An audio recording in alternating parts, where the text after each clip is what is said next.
মুর্শিদাবাদ জেলার জঙ্গিপুর পুলিশ জেলার এক দারুণ উদ্যোগ হাতে নিয়েছে।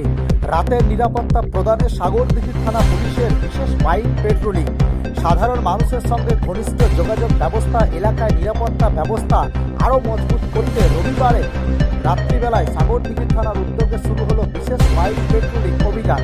জঙ্গিপুর পুলিশ জেলার অন্তর্গত সাগরদিঘি থানার বিভিন্ন প্রান্তে এই পেট্রোলিং কার্যক্রমে পরিচালিত হয়।